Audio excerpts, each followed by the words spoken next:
Hey, this is Davin with Hagerty and our Redline rebuild updates relative to our 1950 Chevy pickup truck. You can see I'm working in the cab today, and I have a slew of little odds and ends parts to work through. I have to get our accelerator pedal put on, the clutch pedal, of course the brake pedal's already here from bleeding the brakes before, a new speedometer cable. This is the starter button. We have the transmission up in the hole now, so I'm going to reseal that very top plate, so we'll be pulling that off, putting the seal in, get that done. And then I have all the other seals and whatnot to go. And of course the cables, as far as the temperature cable for the heater and the, let's see, there's a blend door, and the last one is like a, well, obviously a choke, and there's actually a throttle cable, basically so you can set your idle, similar to like the Model A has. And then one of the last things to do here is to put in the new cover. Now, I got a small problem. When I ordered the new cover, I didn't see that there were two versions, and this is the version for a column shift, and I did not get the version for the floor shift. Looking at the version that's for the floor shift, I am not going to mess with trying to fix that. It needs to have a big hump of steel in there, and I'm not going to spend the time, I'll say, to do that, so I'm going to order another one. The part is actually pretty cheap. So, and then at the end of the day, we're going to wrap it up. Well, we're also going to hopefully get the gauges back in here as well, or this side gauge. Obviously the speedometer's in. And then I'm hoping to wrap the day up with installing a brand new latch for the glove box because, well, it doesn't shut right now. It broke. So with that, now I'm going to get to work with kind of everything and anything here as I go. No real method of survival other than I do want to put the speedometer cable in before I put this gauge in. That way I have a nice easy access to it and don't have to crawl underneath. But with that, gonna get rolling.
Boy, that's a hand knocker there.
Cool.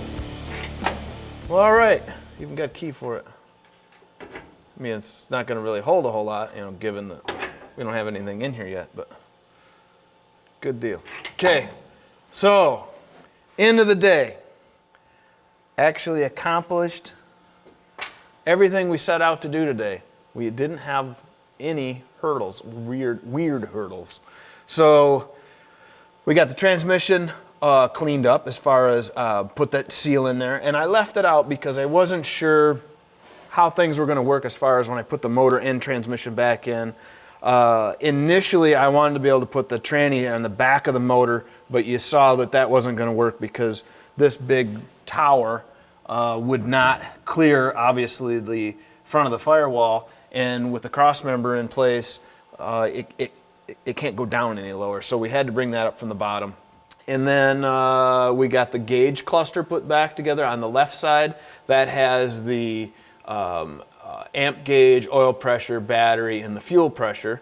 Had a little issue when we took it all apart with the battery, the amp gauge. Basically, the terminals broke off the back of it, so we had Bob's speedometer fix that, and the temperature gauge. The line got snipped going to the engine when we took it out.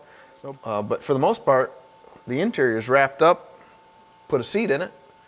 But now we can get shifting our gears.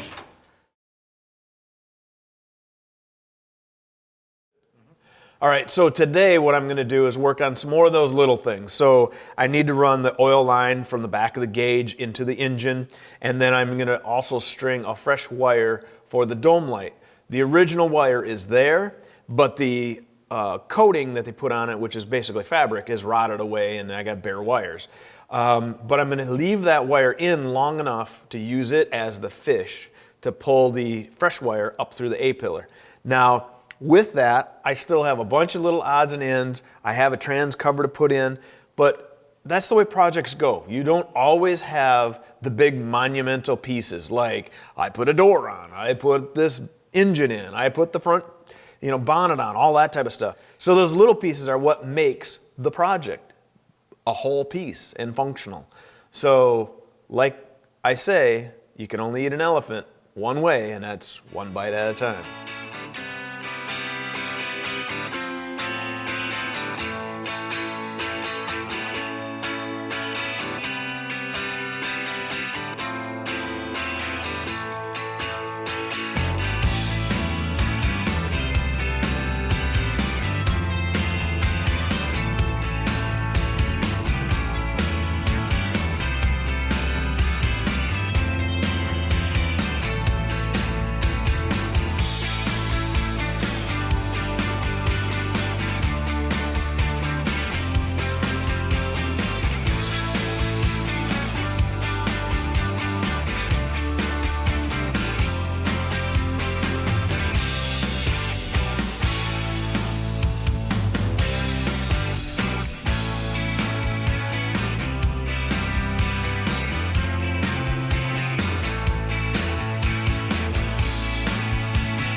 All right, so we have our dome light reinstalled, a fresh wire to it. It's hooked to our headlight switch where there's power.